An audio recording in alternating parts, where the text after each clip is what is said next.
মাত্র এক সপ্তাহের ব্যবধানে ভোলার তজুমুদ্দিন উপজেলায় এবার এক সন্তানের জননীকে ধর্ষণের পাশাপাশি মুঠোফোনে ভিডিও ধারণ করে ভয়ভীতি দেখানোর ঘটনা ঘটেছে। গত রোববার রাতে ভুক্তভোগী সেই নারীর ভাই বাদী হয়ে তজুমুদ্দিন থানায় ধর্ষণের অভিযোগে রাসেল ও গিয়াসউদ্দিন নামে দুই যুবককে আসামি করে একটি মামলা দায়ের করেন। মোহাম্মদ ফরিদুল ইসলামের পাঠানো তথ্যচিত্রে ডেস্ক রিপোর্ট। ধর্ষণের শিকার ওই নারীর অভিযোগ, গত 10 জুন উপজেলার চাচরা ইউনিয়নের 4 নম্বর ওয়ার্ডে ছেলেকে নিয়ে তার বাবার বাড়ি ছিলেন। রাত 11টার দিকে প্রকৃতির ডাকে সাড়া দিতে সে বাড়ির পিছনের বাথরুমে গিয়েছিলেন। সেখানে আগে থেকে ওত পেতে থাকে গিয়াসউদ্দিন। তাকে মুখ চেপে ধরে জোরপূর্বক ধর্ষণ করে। আমি ঘরের ভিতরে আসছিলাম, আমার পোলারে লই আমার আম্মু নানুকে বাড়ি গেছে। আমার রাত্রে বাথরুমে দরসারি, আমি রাত্রে বাথরুমে গেছি। বাথরুমের তো বাইরে দরসারি গিয়াসউদ্দিন আর রাসেলে আমার মুখ চাপি ধরে গিয়াসউদ্দিনে আমার নির্যাতন করছে।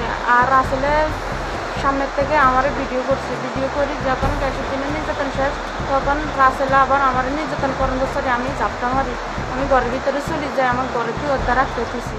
এদিকে ধর্ষণের শিকার ভুক্তভোগী গৃহবধূর মেডিকেল পরীক্ষার জন্য সোমবার দুপুরে ভোলা 250 শয্যা হাসপাতালে নেওয়া হয়েছে। ভুক্তভোগী নারীর স্বামী গত রমজান মাসে মারা যায়। তার 3 বছরের একটি সন্তানও রয়েছে।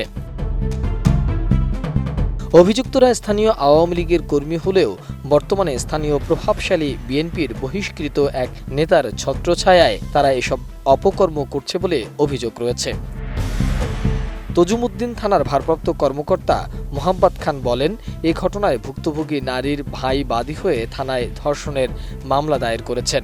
চাচরা ইউনিয়নে ঝুটু নামক একজন ব্যক্তি অভিযোগ করে যে তার ছোট বোন নিজ বাড়িতে থেকে বাথরুমে যাওয়ার পথে গিয়াস নামক একজন ব্যক্তি মুখ চেপে ধরে ধর্ষণ করে এবং তাকে সহযোগিতা করা হচ্ছে রাসেল নামক একজন ব্যক্তি।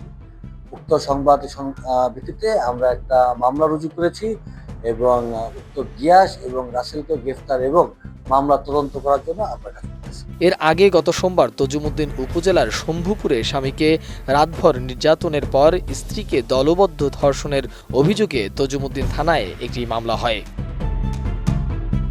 মোহাম্মদ সোহাগ বিশ্বাস, ডেস্ক রিপোর্ট, এটিএন নিউজ।